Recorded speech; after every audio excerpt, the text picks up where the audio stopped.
Espíritu Santo. Amén. Al celebrar un año más la Santa Cuaresma, concédenos, Dios Todopoderoso, avanzar en la inteligencia del misterio de Cristo y vivirlo en su plenitud. Por nuestro Señor Jesucristo, tu Hijo, que vive y reina contigo en la unidad del Espíritu Santo y es Dios por los siglos de los siglos. Amén. Bienvenidos a Saboreando la Palabra. Hoy vamos a estar comentando las lecturas del primer domingo de Cuaresma. Comenzó ya la Cuaresma. Cuaresma, primer domingo, ciclo C, que ya es este próximo domingo. Y nos acompaña el diácono José Méndez, que trabaja en las parroquias María Llena de Gracia y San Francisco Javier, y ha sacado hoy un espacio para estar aquí con nosotros y compartir la palabra. Bienvenido, José. Gracias, Padre, por la oportunidad de estar aquí compartiendo nuevamente con ustedes, y un saludo a todos los que nos ven semana tras semana. Así es, pues vamos a entrar de lleno con la palabra para que podamos darle el mejor, poderle coger mejor el gustito y tener el tiempo, bueno, hasta donde sea posible, porque el tiempo siempre nos traiciona aquí en televisión, pero bueno, vamos a ver. Tenemos la primera lectura del libro del Deuteronomio. Es un texto que trae lo que se conoce como la profesión de fe del pueblo judío, la famosa oración del Shema Israel. Es decir, vamos a mirar el texto. Nos habla de cómo el sacerdote tiene que ofrecer las primicias de todos los frutos y poner ante el altar del Señor esos frutos.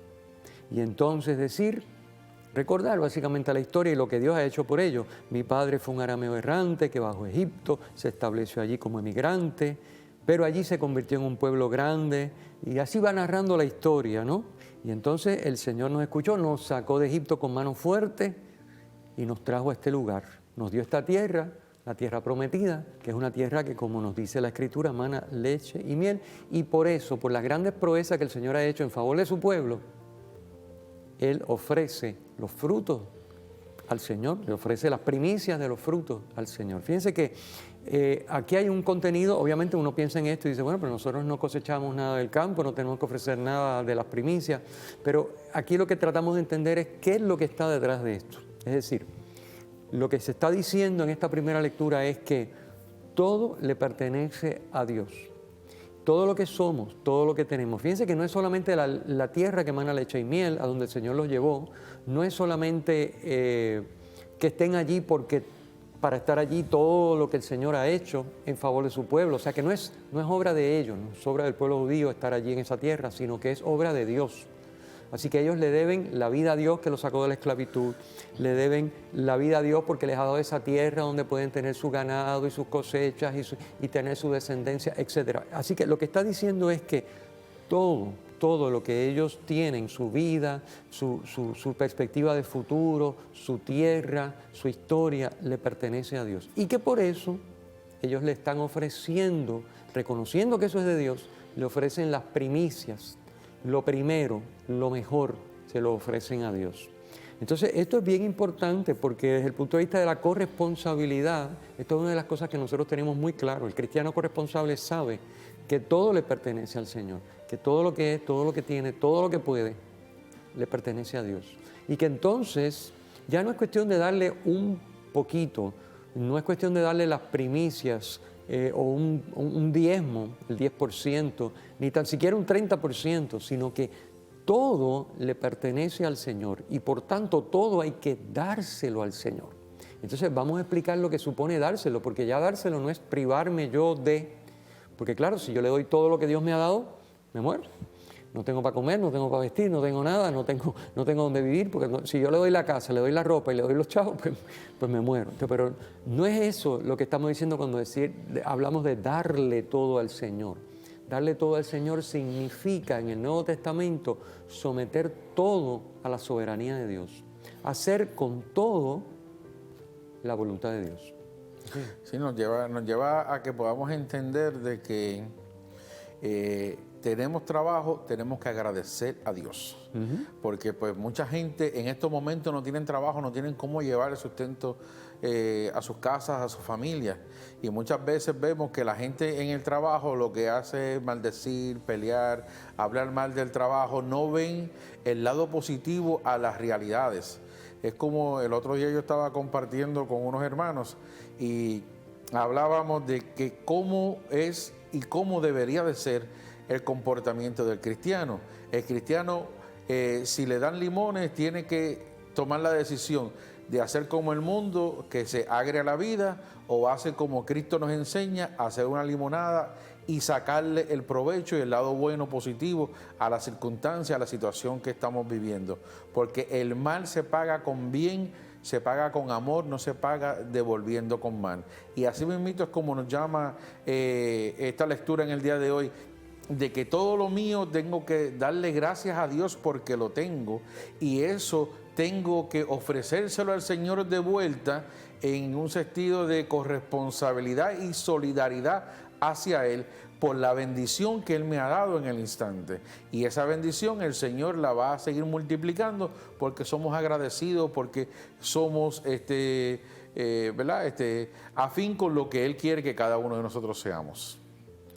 Sí, fíjense que desde el punto de vista de la corresponsabilidad no es lícito nosotros eso, que todo, que es don de Dios, porque todo lo que somos, tenemos, podemos, es don de Dios, no es lícito usarlo al margen de Dios, al margen de su voluntad, porque le pertenece a Él, mucho menos en contra de su voluntad, porque le pertenece a Él. Sería como robarle algo, por ejemplo, robarle una pistola a una persona y matarla con esa misma pistola que es de la persona que estoy matando. O sea, es contrario, es algo contrario a precisamente la razón por la que Dios me da los dones, es para que yo sea capaz de hacer su voluntad con ellos, ayudado por Él, por supuesto.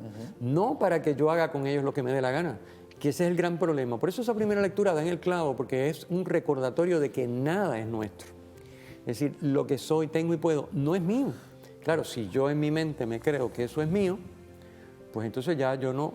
Dios es una idea remota que no ni enfría ni caliente, entonces yo hago lo que yo creo, porque como esto está en mis manos, pues yo ingenuamente, o a lo mejor con mala intención, pienso que es mío.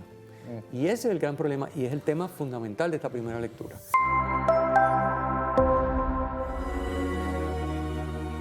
De regreso en Saboreando la Palabra, comentando las lecturas del primer domingo de Cuaresma, ciclo C, con nuestro hermano el diácono José. Habíamos hablado de la primera lectura y ahora vamos a comentar brevemente la segunda. La segunda lectura está tomada de la carta de San Pablo a los Romanos en el capítulo 10 y tiene una frase preciosa, dice: la palabra está cerca de ti, la tienes en los labios y en el corazón. Y dice San Pablo, se refiere a la palabra de la fe que anunciamos, porque si profesas con tus labios que Jesús es Señor y crees con tu corazón que Dios lo resucitó de entre los muertos, serás salvo. Obviamente esto no se refiere, San Pablo, a una mecánica de decir, bueno, si yo digo esto y pienso aquello, ya estoy salvo. No, sino que si yo digo esto y pienso aquello, porque eso brota de un convencimiento interior, ¿verdad? El lenguaje, fíjense que dice, si crees con tu corazón. ¿Cuál es el corazón en el lenguaje bíblico? Es la interioridad de la persona, lo que me hace ser como soy. Si en lo que me hace ser como soy, yo confieso que Jesús ha resucitado entre los muertos, y eso me lleva a profesarlo con los labios, pues mi vida va a ser de acuerdo con lo que el Señor nos enseñó. O sea que esto no es mecánica de decir, sí, yo lo creo y lo digo y ya estoy salvo. No funciona así, porque no es magia y porque necesariamente envuelve nuestra persona, nuestra libertad, nuestra voluntad, nuestra inteligencia. Se tiene que comprometer para que haya salvación, porque la salvación es un don de Dios y yo tengo que acogerla. Y básicamente la salvación es entrar en la comunión plena con la Trinidad. Obviamente aquí ya se da en esta vida, pero la plenitud irreversible es en la otra vida, y luego al final de los tiempos incluso en cuerpo y alma. Pero bueno, ya esa comunión, y esa es la salvación, así que es como un matrimonio, por ejemplo. El matrimonio no se da simplemente porque yo diga sí, y después hago todo lo contrario a lo que dije sí, sino porque ese sí brota de que yo interiormente con mi corazón quiero lo que estoy diciendo. Y si lo quiero, pues lo vivo. Así que lo aclaro eso porque a veces uno lee estas cosas y dice, bueno, pues entonces yo soy salvo porque ya yo dije que Jesucristo es el Señor y resucitó. Yo creo que resucitó, sí, cómo no, que resucitó, pero no. Esto es como viéndolo desde, ¿verdad? Desde una perspectiva así metafórica. Es como si estuviésemos ahora mismo a la orilla del océano y el océano representa la salvación. Yo la puedo coger entre las manos y la tengo ahí entre las manos, pero eventualmente ella se va a ir escapando dentro de mis manos y la voy a perder. Pues así mismo sucede, no tan solo con decirlo es que yo tengo la salvación. Por eso San Pablo nos dice en Romanos 12:2, cambia tu manera de pensar para que cambie tu manera de vivir. Yo tengo que vivir cónsono a lo que es el plan de salvación de Dios. Si yo no vivo cónsono al plan de salvación de Dios, voy a perder la salvación que estoy proclamando con mi boca, porque no basta tan solo con proclamarlo, sino con vivirla con convicción, con realidad de que de verdad yo estoy creyendo lo que estoy diciendo. Ahí es donde nos lleva San Pablo. Ese es el asunto. Fíjate que la expresión es muy clara. Si profesas con tu labio que Jesús es el Señor, es Señor. Es lo que decíamos en la primera lectura. Jesús es Señor, quiere decir que Él es dueño y Señor, que Él tiene señorío sobre toda mi vida, sobre todo lo que soy, todo lo que puedo, todo lo que tengo, que a su vez es don de Dios en Cristo, pero que Cristo tiene ese señorío. O sea que mi vida lo va a demostrar, porque yo no hago nada sin contar con Dios. Yo busco en todo buscar hacer la voluntad del Señor. Estoy, es decir, agarrado por todos lados al Señor y no es fácil. Y porque el mundo nos trata de sacar en mí. Uno tiene pecado original. Hay una serie de... Pero uno vuelve y repite. Y para eso está la oración, para eso están los sacramentos, para eso está la palabra, como dice aquí San Pablo en este trozo que estamos leyendo. La palabra, la palabra escritura, meditada y leída, cogida en el corazón. En fin, creo que está claro el punto para que no nos llamemos a error pensando que esto es algo superficial. No, esto es algo... Cuando hablamos de corazón es lo más profundo, lo que nos hace ser como somos. Quiero pasar al Evangelio, que el Evangelio tiene mucha sustancia. Siempre el primer domingo de Cuaresma, el Evangelio es la versión de las tentaciones de Jesús en el desierto, en las distintas versiones de los sinópticos, Mateo, Marcos y Lucas. Como estamos en el ciclo C, pues estamos leyendo la versión de Lucas. Entonces, cada versión tiene sus particularidades, ¿verdad? Y sus cosas especiales, pero es importante entender que esas tentaciones de Jesús, quiero decir dos cosas. Primero, que las tentaciones de Jesús no se limitaron simplemente a este momento que nos narra la Escritura, donde Jesús fue tentado en el desierto antes de iniciar su misión pública. No, su vida pública. No, porque de hecho el texto, si nos fijamos bien, al final va a decir que se despidió hasta otra ocasión, o sea que el enemigo se retiró hasta otra ocasión. Quiere decir que Jesús fue tentado muchísimas veces, continuas. Bueno, nada más que compensar, por ejemplo, cuando Él le dice a los discípulos, la famosa escena donde Él le dice a los discípulos que el Hijo del Hombre tiene que morir, la primera vez que lo anuncia, y ser entregado en manos de los judíos, y qué sé yo, y morir en la cruz y resucitar. Y Pedro, la roca, que le dice eso, le acababa de alabar porque había dicho que Él era el Mesías, y sí, efectivamente, eso no te lo ha dicho nadie de carne y hueso, sino mi Padre. Pues tú estás pensando como Satanás. Apártate de mí, Satanás. Él le llama así. Jesucristo está reconociendo en esas palabras, bendito, bien intencionadas de Pedro, pero totalmente erradas. Jesús está reconociendo una tentación de Satanás. Apártate de mí, Satanás, le dice a Pedro. Así que Jesús fue tentado a lo largo de toda su vida, o sea, no solamente en este momento. Luego, lo otro importante es el tema de los 40 días que Jesús está en el desierto. Recordemos que 40 es una cifra que significa el periodo, no quiere decir 40 días necesariamente cronológico. A lo mejor sí, a lo mejor no, pero como los judíos utilizan los números para significar cosas, pues a veces pues no necesariamente son los 40 días cronológicos que uno dice, wow, 40 días, sino 40 días significa, el número 40 significa el tiempo que tiene que darse para que las cosas estén listas para lo próximo. Eso es básicamente el número 40. Por eso Jesús está 40 días, porque acabado ese periodo de ayuno y de desierto y de tentaciones, Jesús inicia su vida pública. Entonces, es ese periodo, es como los 40 años de los judíos en el desierto para llegar a la tierra prometida. Pues son 40 años, no son 39 ni 47. ¿Por qué? Porque 40 es el periodo, es el número que identifica lo que tiene que darse, el periodo o el tiempo que tiene que ocurrir para que pueda llegarse a lo próximo, que es la entrada en la tierra prometida. Por eso son 40, no son 39. Y por eso nuestra cuaresma son 40 días, porque tomamos de los judíos el número 40. Y obviamente si Jesús dice el texto que estuvo 40 días, pues nosotros estamos 40 días para preparar la Pascua. Así que, pero obviamente es un número que también es simbólico. Si fueron o no 40 días cronológicos, bien, no pasa nada. Pero es simbólico, significa lo que tiene que darse para que podamos llegar a lo próximo, a la próxima etapa, al próximo paso. Ese es el número 40.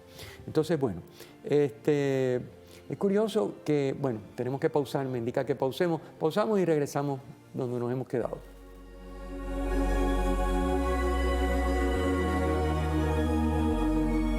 De regreso, saboreando la palabra, comentando las lecturas del primer domingo de Cuaresma, ciclo C, con nuestro hermano el diácono José.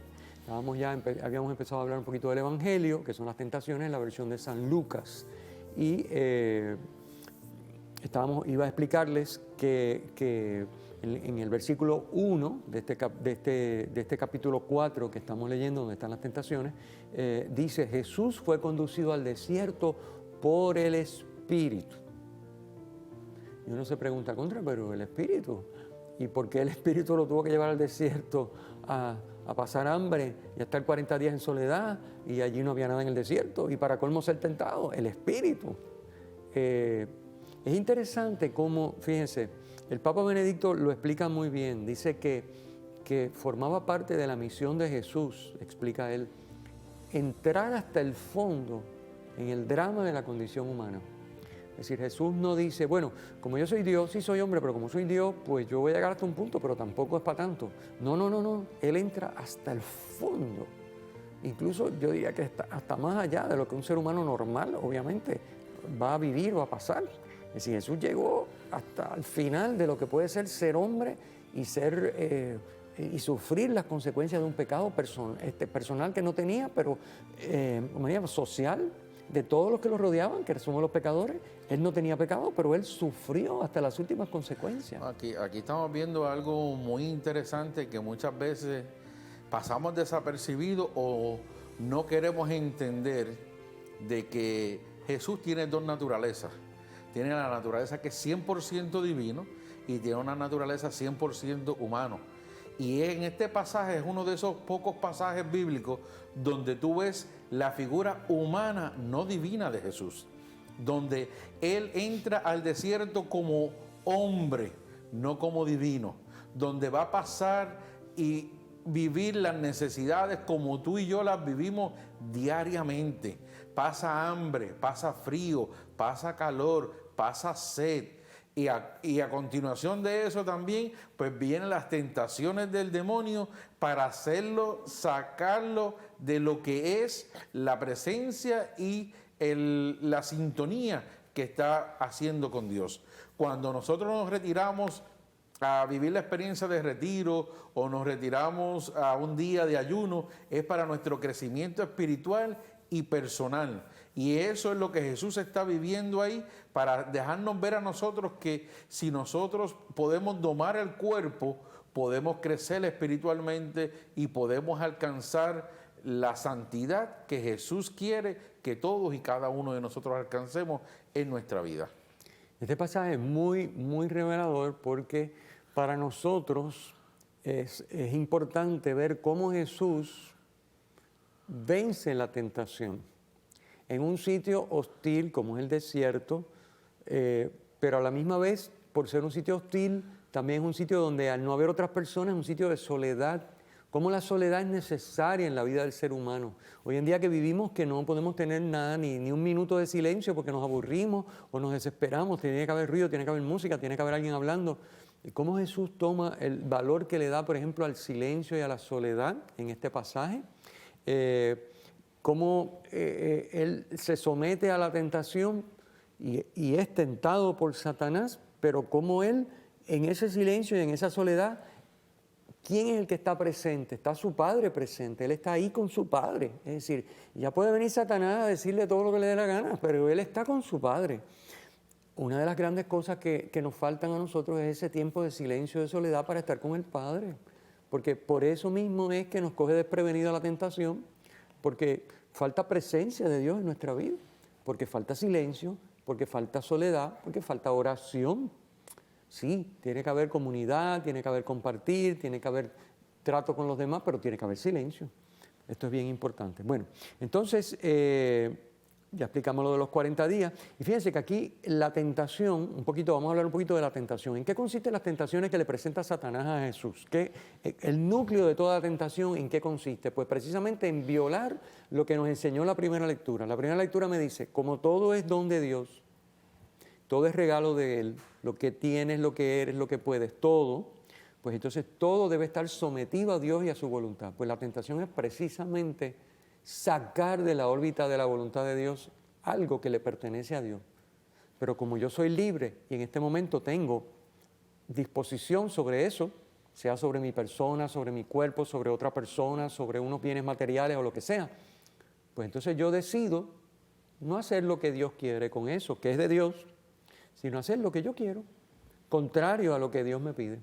Y esa es la tentación siempre. La tentación es, no tienes que contar con Dios. ¿Por qué tienes que esperar? ¿Por qué tienes que hacer lo que Él te dice? Es como en Génesis igual. Es que Dios sabe que ustedes, pero el día que lo prueben se van a dar cuenta que Dios los ha estado engañando. Esa es la tentación de Satanás. El engañador y el mentiroso, el padre de la mentira. Pero esa es la tentación. Entonces, fíjense que a Jesús las tres tentaciones van en la misma dirección.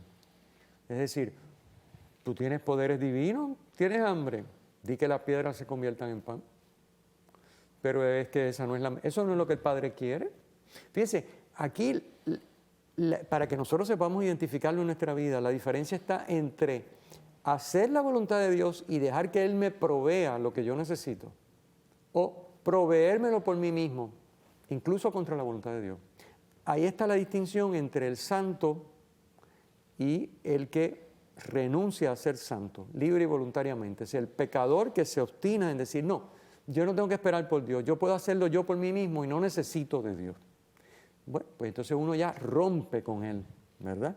Y todos tenemos experiencia de eso. Sin embargo, el santo es el que dice, no, Dios me va a proveer en su momento, yo tengo que cumplir y hacer lo que Él me pide con lo que Él me ha dado. No te preocupes, que si me ha dado esto, Él es todopoderoso y me va a dar todo lo que yo necesite mientras yo me mantenga en su órbita, mientras yo haga su voluntad. Y es lo que hace Cristo. Eso lo vemos, como estaba bien usted hablando hace un momento, en el Génesis. Cuando Dios ve que el hombre está solo, Dios le provee una compañera. ¿Qué quiere decir? Que Dios siempre está pendiente de las realidades, de las necesidades de sus hijos, del ser humano. Si yo vivo bajo lo que es la providencia de Dios, dejando que sea Dios el que actúe a su tiempo, no a mi tiempo, no al tiempo de la sociedad donde vivimos, no el tiempo de este mundo que quiere que vayamos atropellando todo lo que hay en el frente de nosotros porque tenemos que ir en el primer lugar, soy yo primero, yo segundo y yo tercero, y si hay un espacio más sigo siendo yo, no hay espacio para más nada. No es lo que Dios quiere. Dios quiere que seamos serenos, de que busquemos de Dios, que saquemos un espacio no tan solo para tener intimidad nuestra, sino también para tener intimidad con Dios. Por eso en Oseas 4:6 nos dice, mi pueblo perece por la falta de conocimiento, por su ignorancia. Y se refiere no a un conocimiento intelectual, sino a un conocimiento personal entre uno y el otro, donde nos va llevando a esa intimidad de que tan solo con la sensación podemos experimentar la presencia de Dios. Así mismo es.